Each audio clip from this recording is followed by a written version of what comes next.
Hi guys, we're now on to day 70, which means 10 weeks, so hooray on that one. Pleased about that. On the not so good scale, today has been a tough day. And I am exhausted, and Amy is exhausted. More tantrums off Poppy, which in turn's upsetting Charlie.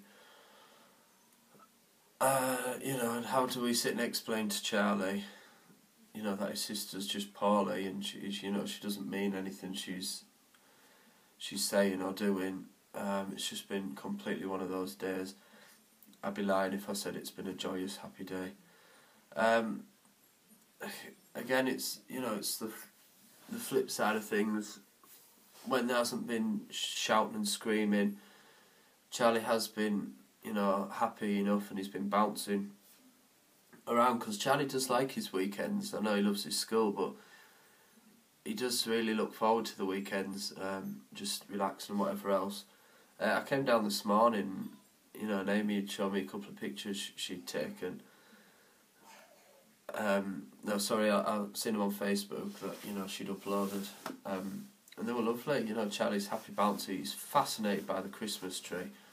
Absolutely fascinated by it, the lights and whatever. He keeps taking decorations off to put in his mouth, like he does, licks and chews constantly.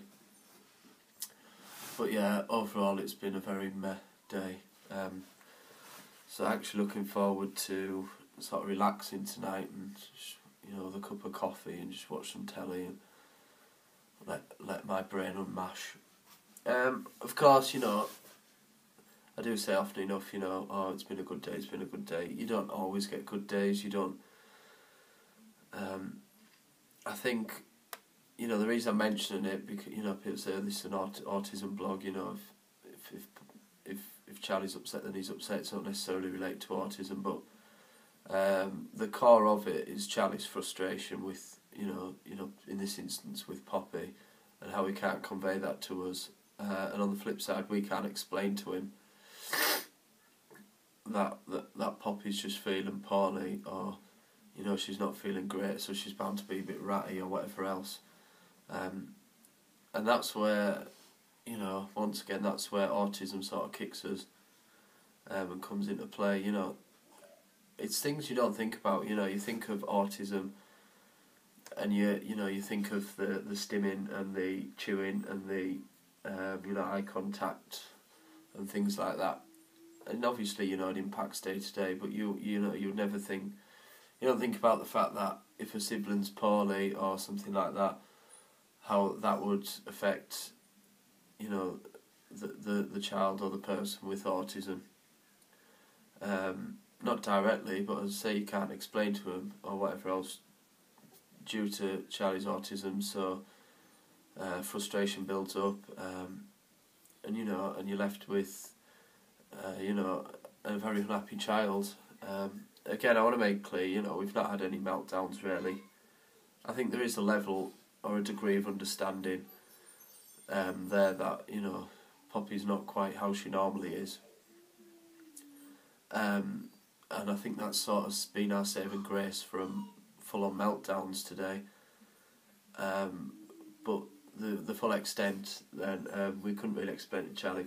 Hand on heart, I don't think he would understand it. Again, hard to tell. I don't know what he absorbs. I think he absorbs more than people would give him credit for. Like Amy said to Charlie's favourite thing at the minute is piggybacking, which is awesome since Amy has a really bad back and I've got, broken cartilage in my knees, so that's always helpful. But you do what you do for your kids. His favourite thing's piggyback, and she sort of leant over the other day. She said, "Charlie, do you want to piggyback?" And he came straight over and jumped on her back. So he knows what that is. He's quite aware of certain things. I'm not sure whether Charlie is aware of things and he chooses to ignore them, or whether some things he just doesn't understand. Obviously he's 5, and he has global development delay. He's not going to understand everything. That atypical 5-year-old would. That's accepted, but it's hard to know what he does understand, because you can say one day, you can say something to him and he'll twig it and go and do that action, or do that command or whatever for you, if you like a better word, you ask him to do something. And then the next day he won't, So I think a lot of it is Charlie choosing to be a 5-year-old and purposely ignore his parents. But then how do you know? It's just a rut. It's just mashing my brain. The whole day today, to be honest, has mashed my brain.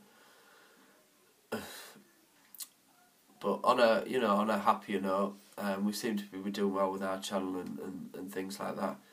Again, lots of positive feedback, and the poems seem to be quite popular at the minute over on our Facebook page. So, if you guys want to check out our Facebook page, if you haven't already, stick a like on it. You can find the link, 1 or 2 below this video, I believe, or I can go ahead and I'll put it in the description for you, in fact.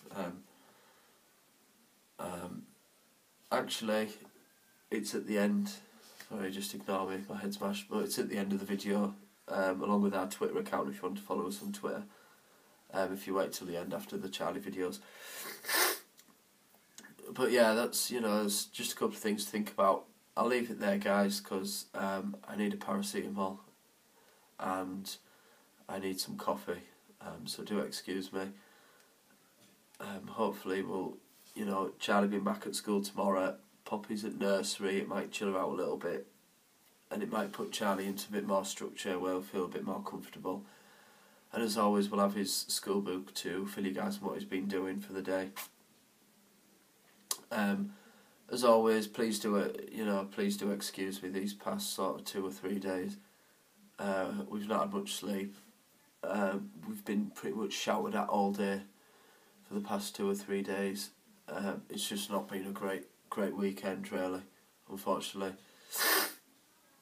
I have, to lighten things up and end on a nicer note, I have got a nice couple of little videos of Charlie smiling and giggling, particularly one from This Morning Ways with Amy and Poppy on Amy's knee. So I'll stick them on the end so, we can remember that, at the end of the day, there are happy smiles, more happy smiles than good days and bad days. So thanks for watching, guys. As always, take care. I'll see you tomorrow.